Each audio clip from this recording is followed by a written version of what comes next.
Hi everybody, I am Brian Mullins the Fox. Welcome to Among the 13,383 Children, Episode 16, Gory and Forensic Aftermath That's Left Behind, Rant segment. And by the way, this is the first Rant segment episode. I will cover the Gory and Forensic Aftermath That's Left Behind before I move on for the rest of the series. I am not going to be talking about the roast game theory. I'm not going to be talking about the hypothetical fridge audit idea I entertained in 2022, and I'm certainly not talking about that cursed mobile home in New Lexington, Ohio, because those only concern cases when the roast game was a phenomenon in the past. Even though the ex-roast game era, when it comes to everything else, was mostly peaceful, it still does not mean that it was peaceful for everybody, much less these 13,383 children who would have added to the roast game death toll. And for those who are still confused, just think, please think for fuck's sake, and don't even dare try to argue against or deny any of this being a fact of life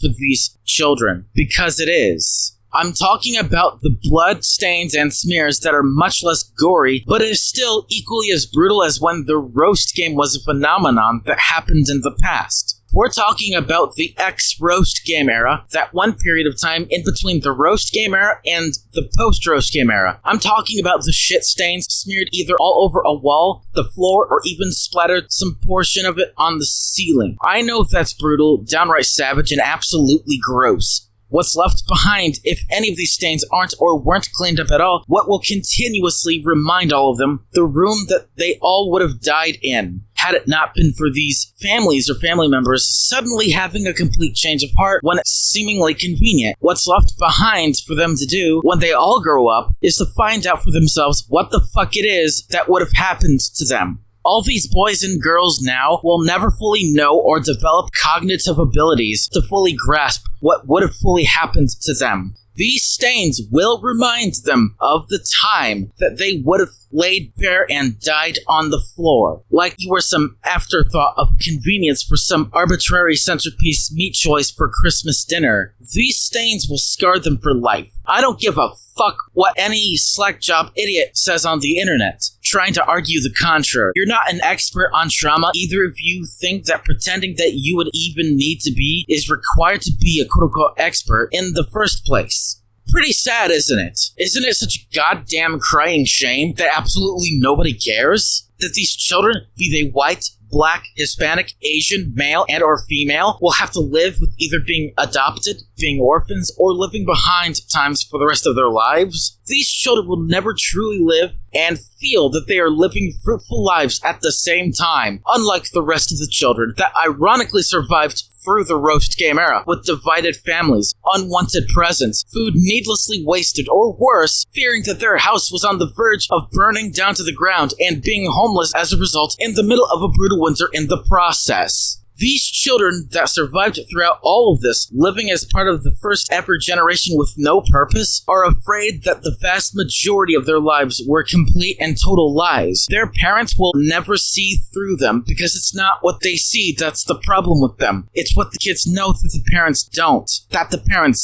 And I highly doubt that these quote-unquote parents would have all the courage they even want to show to care about it, without needlessly making their lives a living hell by either egotistically gaslighting them out of the conversation, leaving them homeless, threatening them with financially pulling out of their lives at the worst time, or worst, just like for these 13,383 children, taking them out entirely as well. Don't you people owe it to whatever community on the internet or real life that you were a part of to think of something fucking better than that for their lives? I would be ashamed to even exist. I would have been born decades earlier. I would have been a much more privileged son of a bitch than these unfortunate fucks that had to survive, with most of them being in a wheelchair with a scarred or fucked up ass, and with no financial support from these heartless, shameless, or pointless excuses for existences that you would call parents. Denying their existence as children that survived possibly the worst way to go out for the dumbest of fucking reasons is like the VA putting one of their own soldiers down for not believing in the very freedom they're told to protect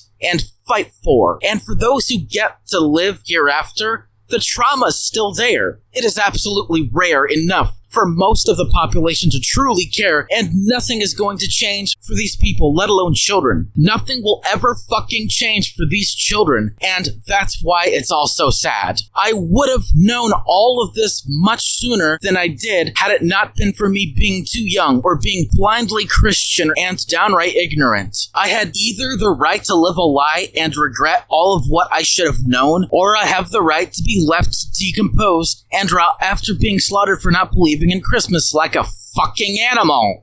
I get chills from all of this now. That's interesting. But you know what's more interesting than all I've provided so far into this series? What the next episode will tease for episode 18. And with all that being said, I am Brian Mullins, the Fox, signing out. See you in episode 18.